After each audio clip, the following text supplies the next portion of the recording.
Tu le tiens, comme ça. Tu dois viser le cœur et tu appuies sur la gâchette. Dans votre monde, c'est possible, pas dans le nôtre. Hey, tu la veux?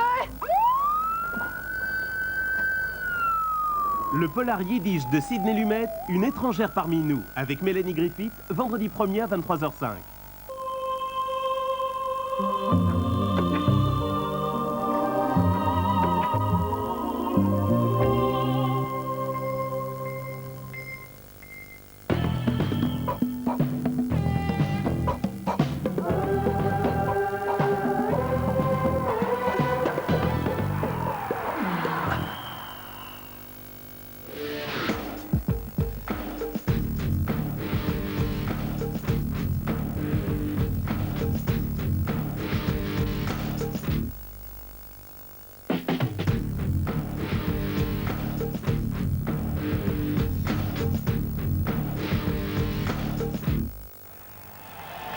Les Rockets avec Hakeem Olajuwon.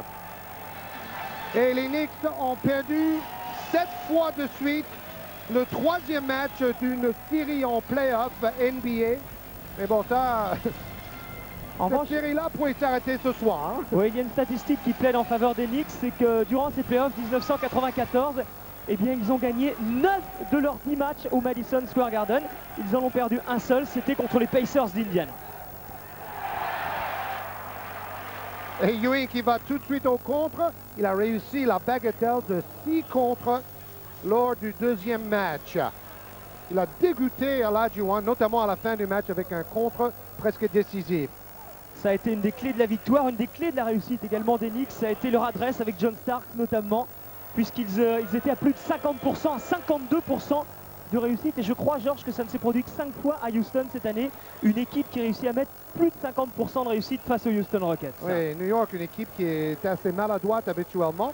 Alors, 10 points, 5,5 rebonds en moyenne pour Robert Horry en playoff. Vous avez vu, un joueur important. Il faudrait qu'il marque entre 10 et 15 points pour vraiment aider son équipe ce soir.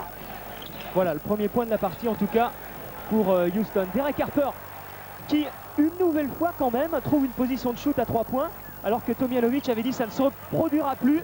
Vernon Maxwell à 3 points, ça ne se reproduira plus. On a laissé les arrières de New York shooter sans opposition la dernière fois à Houston. Et bien cette fois c'est fini. Et là Harper position, Maxwell et Kenny Smith, ça tire un petit peu dans tous les sens en ce début de match. Oui, mais à mon avis c'est parce que Houston veut accélérer le jeu à tout prix. Voilà peut-être un changement tactique de Tomjanovic pour commencer. Ewing.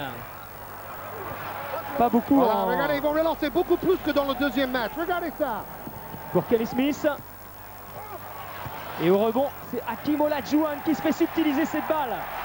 La contre-attaque des Knicks avec Derek Harper qui joue en pénétration. Ressort pour John Stark s'il n'a pas de position à 3 points.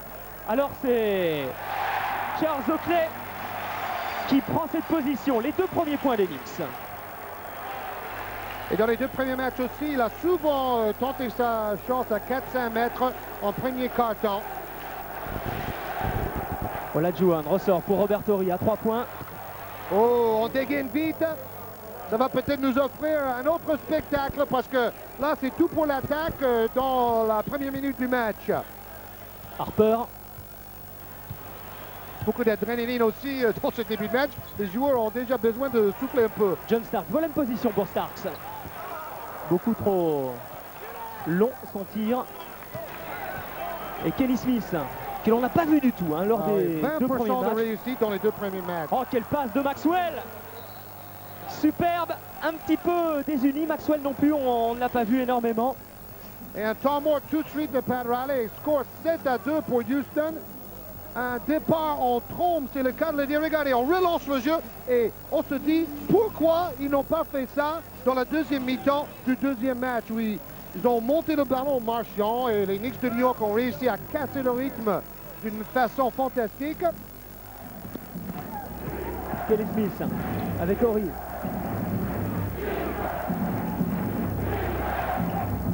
Robert Horry lui aussi réussit